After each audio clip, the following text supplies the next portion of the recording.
What's up, guys? How you doing? Welcome back, or welcome if it's your first time. Today we are working on a different vehicle. Here we have a L322 Land Rover Range Rover. This particular one is a 2005. That is on purpose because it's the last year that the BMW motor was used in these, which was a deciding factor when we bought it. What we're doing today is addressing some of these trim panels. This is common on a lot of Land Rovers, Range Rovers. A lot of the paint on these handles and stuff, as you can see here, like on this hood cowling, starts to degrade, and this car doesn't even really sit in the sun very much. This paint all starts to flake off. It's just not very durable. So we're going to try and address that and paint this today. And this applies to, like I said, L322 Land Rovers, Range Rovers. I know a lot of them have similar style handles, Discoveries, LR3s, LR4s. I think this applies to a lot of Land Rover different vehicles. So today we're going to try and paint that. And right over here on my professional little workstation, I chose some Bonatti Gray Metallic Land Rover color. And it should be a little bit darker than what these are currently painted. It was really between going like a silver or a gray or even to a black, and I figured because of some of the gray accenting that is in the headlight housings, maybe it would be better to stay with a gray color, as well as a lot of this interior and this vehicle is also a lot of gray tones. So we're sticking with a shade of the gray.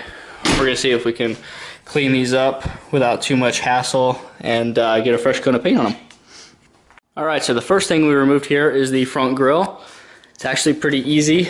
There's 3 screws located front, middle, right, and left. Some videos I've seen before say that the screws are 10 millimeter. In my case, on this vehicle, they were an 8 millimeter hex head or Phillips, either way. Once you have those 3 screws out of there are these little clips at the bottom, which the side ones have this little push tab. And so you just stick a flathead screwdriver right under the grill there, and you can push those in, and then the grill just pops right up like that, pops out. Right there on the back of that, held in, is the air temperature sensor. Same exact thing as any BMW air temperature sensor. You just pop that out, leave it rest, and the grill is out. Alright, our next puzzle piece was the cowl grill from the top of the hood, or the hood vent, I don't know, whatever they want to call them. This is also easy. This is just a bunch of pop clips that you squeeze in and push in from the bottom of the hood, as well as removing the windshield washer, feed hoses, and control wires from both sides. You just use a little bit of prying on top, of course, with a soft cloth, and they come right off. Okay, for the side grill pieces here, we start with this bottom trim panel that's body matched to the bottom of the door. We open the door, we start inside, and there will be right down here a little push clip. You just pry on that, or you can pull on the body panel, but I'd be a little more careful with doing that method. And that bottom clip, which is right here, along with these top ones right here, you give that a little pull, it will pull away from the body like that, and that will expose the bottom 10 millimeter bolt that you need to take that off. Then there's one more right on the top there, and I'm going to unscrew those, and those side grills should pop right out. You might need to angle the door a little bit so that way you make sure you don't hit the door when you're trying to yank this out. But besides that, that should be pretty much all there is to it. Alright guys, we've now got a Range Rover stripped of its trim panels here. No grill, no hood vent, no side vents. As far as the door handles go, I'm definitely not going to take these out. I've heard and read and watched from many people that they're a nightmare to get out. And I'm just going to mask them off really good and prep them. I mean, call it right or wrong, no big deal. I've watched about 4 or 5 other people have to redo their door handles still attached to the vehicle. Not building a SEMA show car here, so it's really not that big of a deal to me. This thing's not that big of a deal, and I think they're going to come out fine. So we're just going to prep those. I'm going to tape off the doors, and I think we'll be in good shape. And then we'll prep the trim panels over here, and we'll get to spraying. Alright, most of my prep is done. I've got enough sufficiently masked off to be able to hit the handles on the car. Got everything sanded down flat and hit with a scuff pad.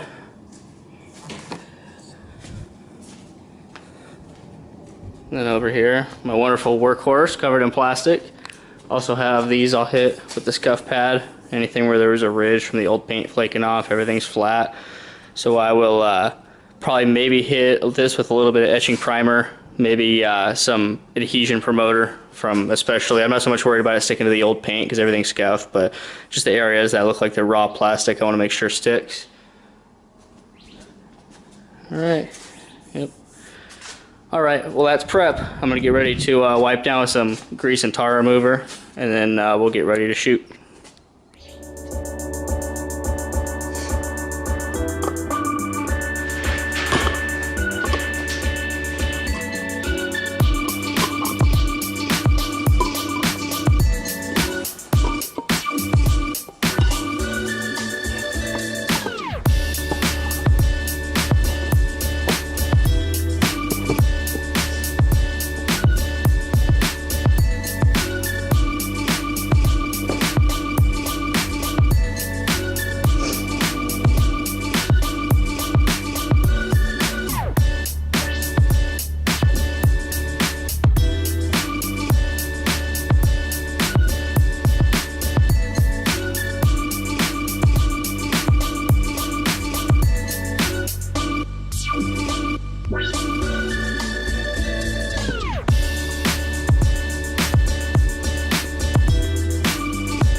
Alright, so what I just did here was I took this paint, and it is a single stage paint, which means that it has clear coat properties built into it. It's kind of a 2-in-1, and this stuff you mix at a ratio of 8 to 1 to 1. So 8 ounces of the paint to 1 ounce of reducer to 1 ounce of hardener. You put that all in there. Make sure you mix well. Of course, before you shake your paint well before you pour it in here as well, because especially this is a metallic, you want to make sure that all the different elements are mixed up. So we're going to mix this up, and I'm using a very small little nothing special detail gun. So I'm going to go ahead and pour it in there, and I'll get to spraying a little bit.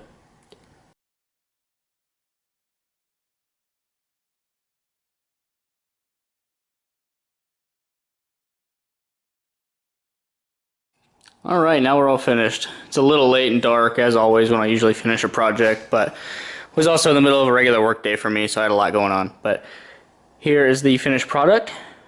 I think the darker gunmetal-ish color looks a lot better. Here's that top vent.